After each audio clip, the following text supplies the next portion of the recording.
कस्बा भुसावर की बरपाड़ा कॉलोनी स्थित प्राचीन चतुर्भुजी महाराज मंदिर के गुंबद के हुए निर्माण के बाद स्थापित किए जा रहे कलश को लेकर मंदिर पर धार्मिक कार्यक्रमों का आयोजन किया गया, जिसे लेकर मंदिर के भक्त और कस्बावासी काफी उत्साहित नजर आए। इस दौरान कस्बे में होकर मंगल कलश यात्रा निकाली गई और ठाकुर जी को नगर भ्रमण भी करवाया गया, जिसमें 51 से अधिक महिलाओं ने मंगल कलश धारण कर भाग लिया। कलश यात्रा का जगह जगह पुष्प वर्षा कर जलपान करवाते हुए शाम भक्तों द्वारा स्वागत किया गया। मंदिर महंत देवेंद्र पांडे उर्फ सोनू पंडा ने बताया कि प्राचीन चतुर्भुजी महाराज मंदिर के गुंबद का नव निर्माण करवाया गया, जिस पर भक्तों द्वारा कलश धारण करवाए गए, जिसे लेकर मंदिर पर धार्मिक कार्यक्रमों का आयोजन किया गया और मंदिर पर फूल बंगला झांकी सजाई गई। वहीं चतुर्भुजी महाराज का विशेष श्रृंगार किया गया। कलश स्थापना से पूर्व मंदिर से कलश यात्रा कस्बे के विभिन्न मार्गों पर होकर निकाली गई, जिसमें 51 से अधिक महिलाएं विशेष परिधान पहनकर मंगल कलश धारण करते हुए शामिल हुई।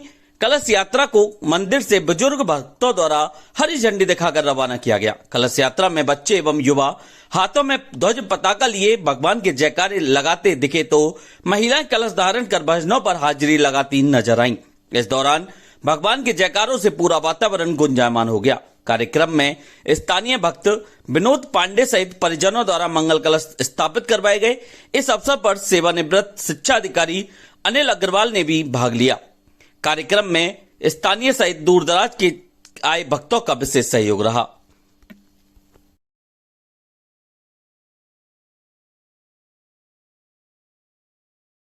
थाना भुसावर क्षेत्र में 2 दिन पूर्व एक हाईवा चालक को बोलेरो गाड़ी में सवार होकर आए आधा दर्जन लोगों द्वारा अपहरण कर बुरी तरह मारपीट करने के दर्ज मामले में कोई कार्रवाई नहीं होने से नाराज परिजनों ने ग्रामीणों के साथ सीओ वीरेंद्र शर्मा सहित उपखंड अधिकारी राधेश्याम मीणा से मुलाकात की, जहां उन्होंने ज्ञापन सौंपते हुए जल्द आरोपियों की गिरफ्तारी को लेकर मांग की और चेतावनी देते हुए कहा कि अगर 3 दिवस में कार्रवाई नहीं होती है तो वे मजबूरन धरना प्रदर्शन का रास्ता अपनाएंगे, जिस पर अपराध अधिकारियों ने उन्हें जल्द कार्रवाई का आश्वासन दिया और पुलिस द्वारा 2 दिन से विभिन्न टीमें बनाकर की जा रही कार्रवाई से भी अवगत करवाया।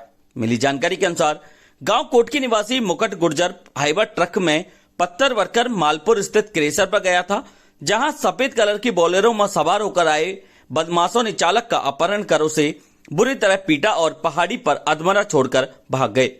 लोगों की सूचना पर परिजनों ने पुलिस के साथ मौके पर पहुंचकर घायल को अपने कब्जे में लिया और चिकित्सालय में उपचार करवाया, जहां परिजनों ने कई लोगों को नामजद करते हुए मामला दर्ज करवाया, जिसके बाद पुलिस ने विभिन्न टीमें बनाकर जांच शुरू कर दी।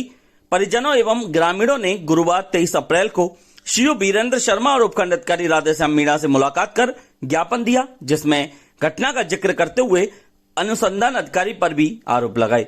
वहीं जल्द से जल्द आरोपियों की गिरफ्तारी को लेकर मांग की।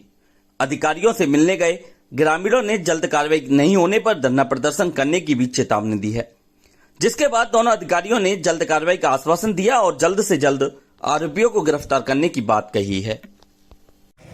3-4 दिन पहले की घटना है। 21/4/2026 को एक हमारी गाड़ी 12 पहिया नेटाल लीज से महावीर स्टोन क्रेशर पर पत्थर लेके गई थी।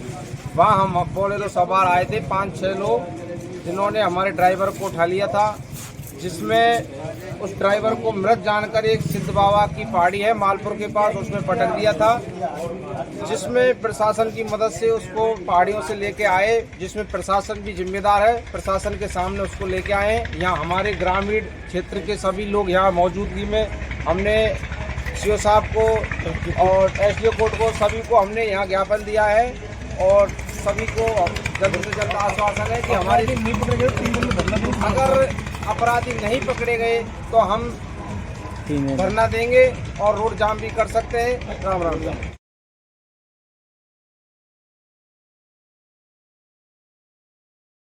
श्री बालाजी मंदिर विकास समिति एवं श्री बालाजी हनुमान भक्त मंडल की ओर से गांव हिसामड़ा स्थित श्री बालाजी मंदिर पर संस्थापक ओम प्रकाश शर्मा एवं महंत तनु शर्मा के सानिध्य में मनाए जा रहे हनुमान महोत्सव के तहत चल रही भागवत कथा एवं भजन कीर्तन में भगवान शिव पार्वती की दरबार सजाकर मां आरती तथा सम्मान समारोह आयोजित किया।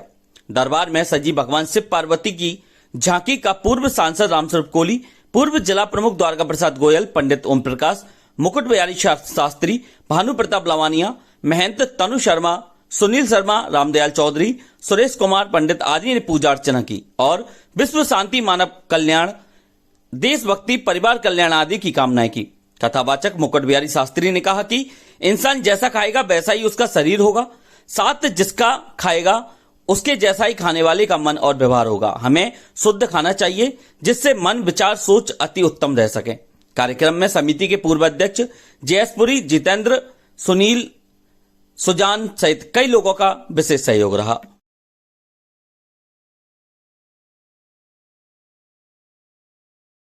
मौसम विभाग ने हीट वेव की चेतावनी दी है। मित्र सेतु अध्यक्ष एवं कृषि विशेषज्ञ डॉक्टर उदयभान सिंह ने बताया कि दिन का तापमान 37 डिग्री सेल्सियस से ऊपर होने पर हर डिग्री तापमान पर फल व सब्जी उत्पादन में 5 से 7% गिरावट हो सकती है तथा 45 डिग्री सेल्सियस पर उत्पादन 50 से 60% कम हो सकता है। अधिक गर्मी से पौधों का मुरझाना, फूल व फलों का झड़ना, कीट एवं बीमारियों का प्रकोप, फलों की गुणवत्ता में कमी आदि प्रभाव होते हैं।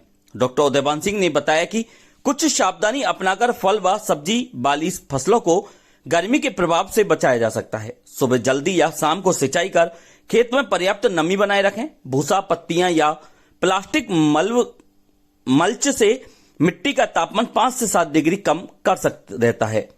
नर्सरी में एग्रोसेड नेट लगाना चाहिए। सही पोषण प्रबंधन पौधों को गर्मी सहने की क्षमता देता है। पोटेशियम नाइट्रेट का 1% स्प्रे पौधों में पानी का संतुलन बनाए रखता है। अधिक यूरिया के प्रयोग से बचें। अधिक यूरिया के प्रयोग से पौधे कमजोर होते हैं तथा कीटों का प्रकोप बढ़ जाता है। नींबू व मिर्च में एक फल झड़ने से रोकने के लिए प्लानोफिक्स आधा मिलीलीटर प्रति लीटर पानी के घोल का छिड़काव करें।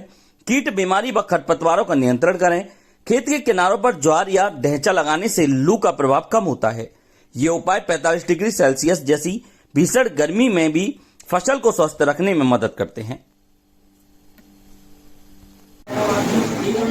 अभी भीषण गर्मी पड़ रही है। तापमान ज़्यादातर शहरों में 40 डिग्री सेल्सियस से ऊपर है।